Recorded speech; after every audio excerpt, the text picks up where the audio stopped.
Hey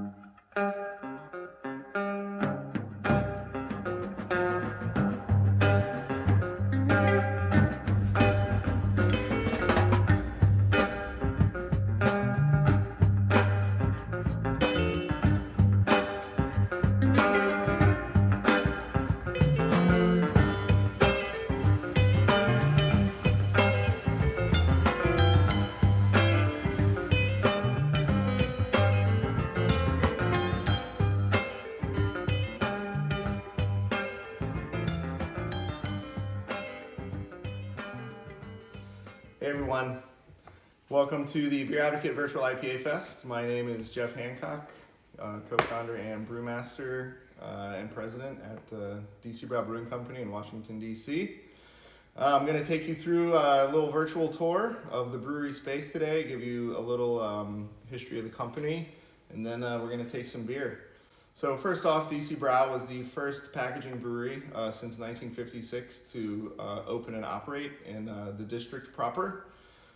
We launched our brand in 2011 on April 15th, tax day. We launched it with our public pale ale.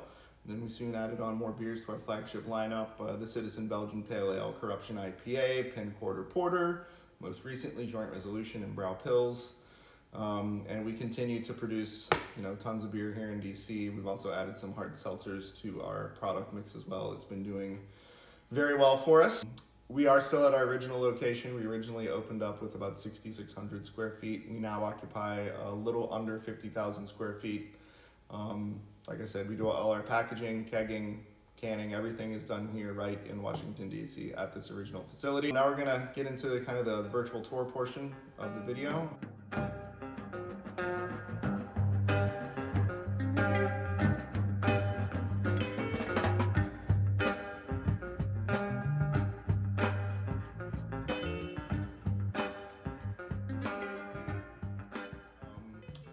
Over here, you're going to see right outside of our tap room is the original 15-barrel brew house. It's a 2-vessel. It was made by a company called Allied Beverage Tank.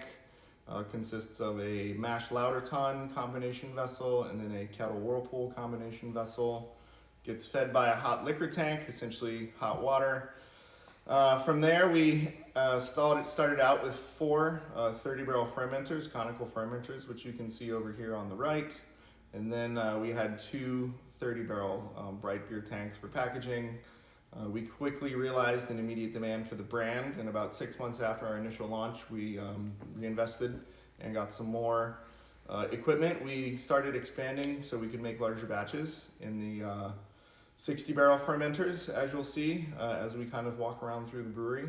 In total, we have about 29 tanks. About 20 of those are fermenters and roughly 9-ish to 5-ish are packaging tanks. I know the math doesn't add up, but work with me here.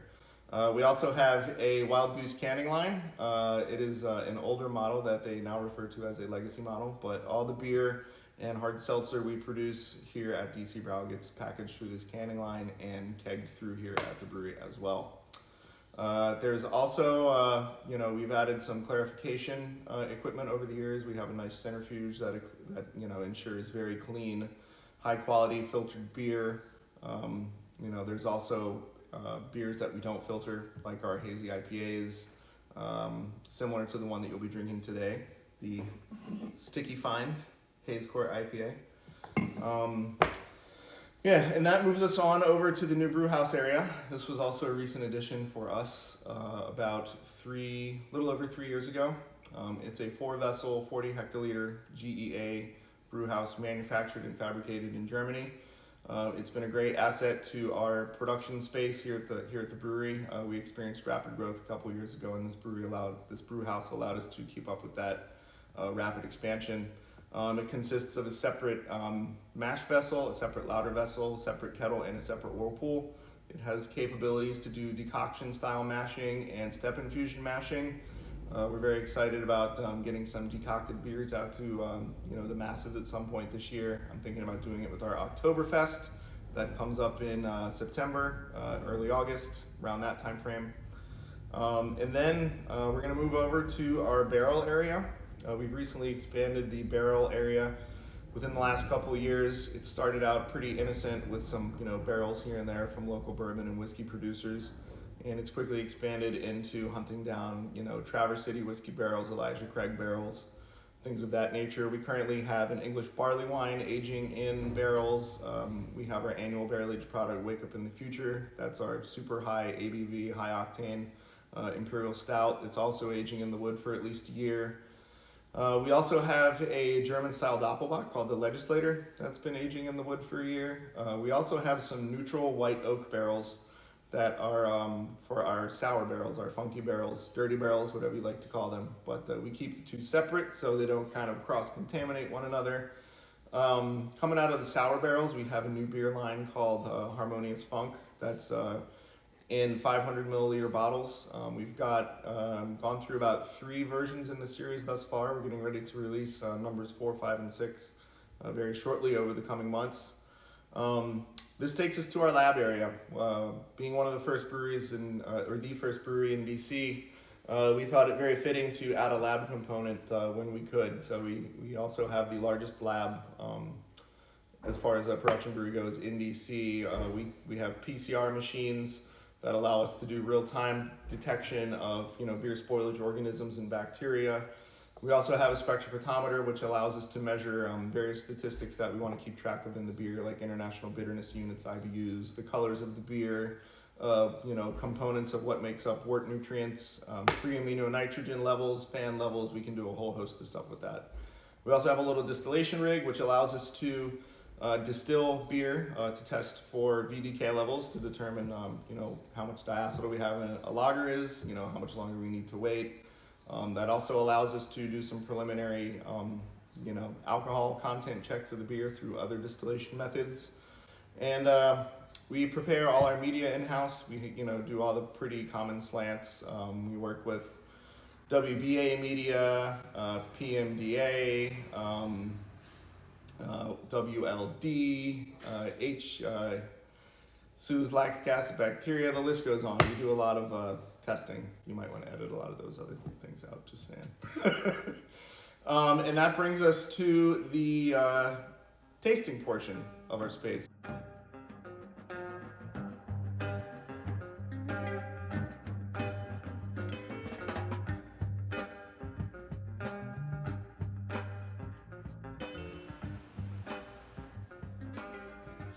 All right, here we are. My favorite part of the segment, which is where we actually get to sit down and drink some beer. What you guys have in your IPA pack, as far as the DC Brau offering goes, is a beer called Sticky Find. It was inspired by DC hardcore band Fugazi. We didn't put it on the label, but I wanted to call it a Hazecore IPA. So as you've probably cracked it and opened it, you can see that it's a hazy offering from us. It has a great amount of hops in it. Some from Australia, some from New Zealand, and some from the States. We have Zappa, we have Enigma, Meridian, Sultana, and Pacific Sun. So it's a great mix. Some classic hops for hazy beers, and some also some new players to the game. So for hazy beers, I typically like to roll it a little bit, just since you could have some sediment in the bottom. Obviously, if you like to decant off your haze, that's your own prerogative. But I like to get all that goodness kind of mixed up in the beer. It makes for a more complete beverage experience, in my opinion. We're going to do the nice, my favorite sound right there. Pour it into some of our new DC Brau signature glassware. So as I'm pouring it, I'll turn the logo to the side a bit, just so you can kind of see the color of it, the nice head unobstructed. The pour is definitely my favorite part of consuming beer. You can do so much with it. I typically like to get a healthy amount of head on any beer I drink, specifically IPAs, just so, IPAs are so aroma forward. You want to make sure to capture all those great aromas and flavors that are coming through, through the foam of the beer. So I always say don't do a still pour when you're doing an IPA, because you're doing yourself a disservice. But here we are. It's a beautiful pale golden color, really nice cascading head. One thing I forgot to mention, we used Citra Incognito in the boil. So this was kind of like a, only hops win in the whirlpool kind of beer. Citra Incognito is a new product where it's basically just the concentrated hop resins and lupulin glands that go into this nice, liquid jug, so definitely has Citra in there too. It's so great. Tons of melon, tons of ripe clementine, pineapple, guava. I get a hint of fruity pebbles, some fresh pine sap. I'm an excessive smeller, so I'll keep smelling it. All right.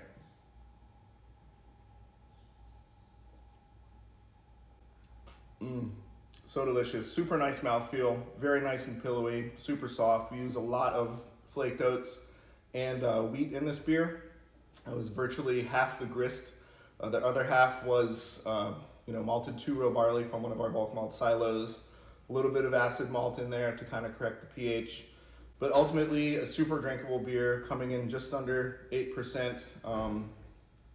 We try to have fun with the strength of our beers. We typically ferment everything pretty low here as far as temperature goes, so you're not getting a lot of these higher fusel alcohols in the beer. But this is delicious beer. As you can see, the lacing is already kind of starting to form, which is great. That means kind of as you drink the beer, it's going to tell a story with its little kind of, I think of it as like tree rings when you cut through a trunk of a tree, but you get to see those nice, the nice lacing. So Sticky Find IPA, everyone. I hope you enjoy it. It was hopped at 3.5 pounds roughly of hops per barrel.